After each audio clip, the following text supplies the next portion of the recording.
Happy February 1st. It is Monday morning. We turn the page on an extremely difficult January. On the heels of my best month ever in December comes this horrifying January. But we turn the page. Lots of time left to change this NHL record and get rolling. I expect to do that comfortably. Only one game on my card here, and it's simple. Back in the Lightning at home against the Nashville Predators. In other sports, when you see a spot, and the NBA is the best example, you see a spot that looks too good to be true. It is, and you're going to get burned. Not in hockey.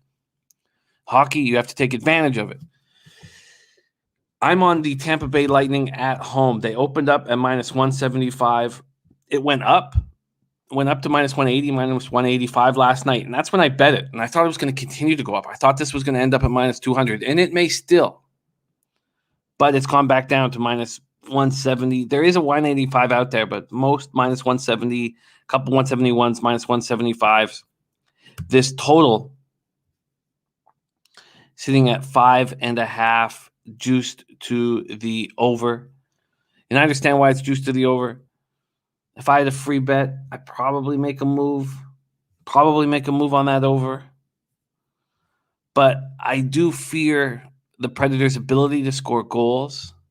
And I don't want to put it all on the Tampa Bay Lightning.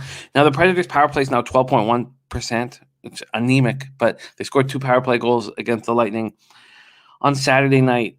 And that's actually part of the reason why I'm going back to the well with the Lightning, and we'll get into that. But let's break it down here. Nashville Predators at Tampa Bay Lightning.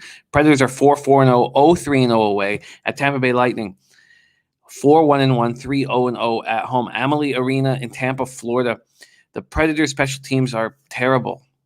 Power play 12.1%. Penalty killing just 63.6%.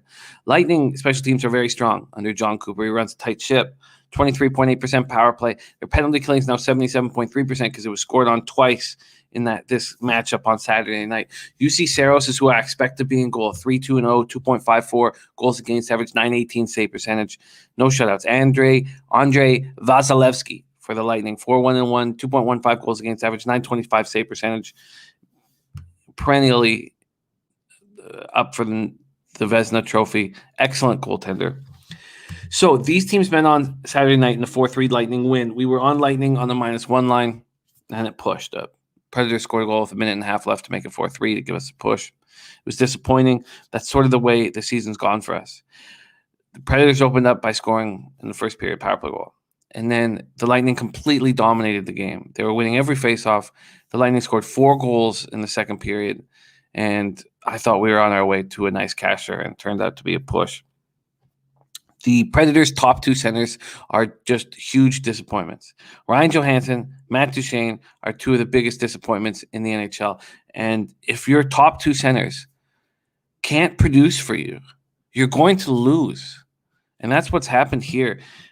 Johansson, Matt Duchene, Johansson capable of being a top 5 centerman in the NHL. 6'3", 220 pounds. I've spoke about him, how he's disappointed me often. I speak on it often.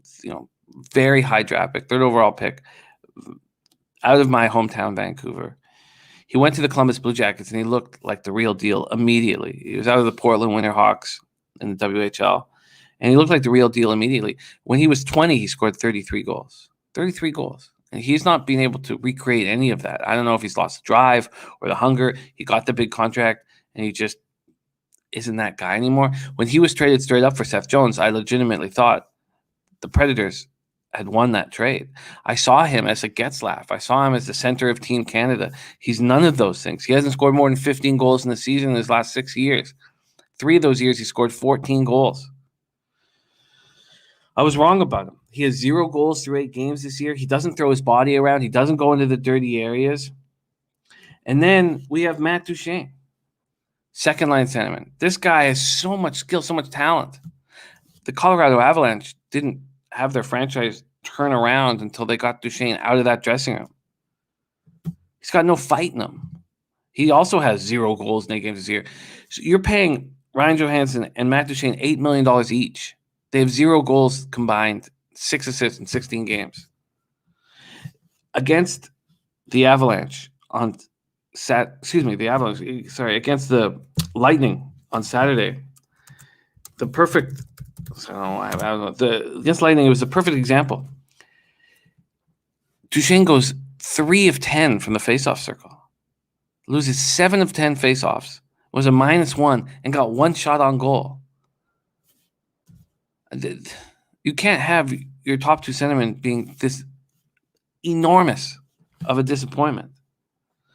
And then you have Johansson playing between Arvidsson and Forsberg. What an unbelievable opportunity, and he can't take advantage of that. The Lightning simply are a much better team. They dominated the faceoff circle against the Predators. They'll do that again. They won 34 and lost 21, and they took their foot off the gas. And I know that on these back-to-back games, or because we're playing 2 games against the same opponent because of COVID, and we want to cut down on travel, I know that you don't always want to back the team that wins the first game. And if they win 5-1 or comfortably like that, I can understand not going back to the well. But here, John Cooper has a lot of things to keep in the ear of the Tampa Bay Lightning and demand accountability and sharpness. One is they were comfortably in this lead and they took their foot off the gas. It's unacceptable. They're up 4-1. They allow 2 goals in the third period, and it becomes a tight game at the end of it. 2, they allowed 2 power play goals against this terrible, terrible Predators offense. And that's unacceptable. So Cooper's going to be all over the special teams, all over the penalty killing. That's now hitting at 77%, which is usually the best in the league. And he's going to be all over them for letting their foot off the gas. If they get to another lead, I expect them to hold it this time. Also, this isn't a Lightning team that's rolling. They came into that game on Saturday night losing 2 straight.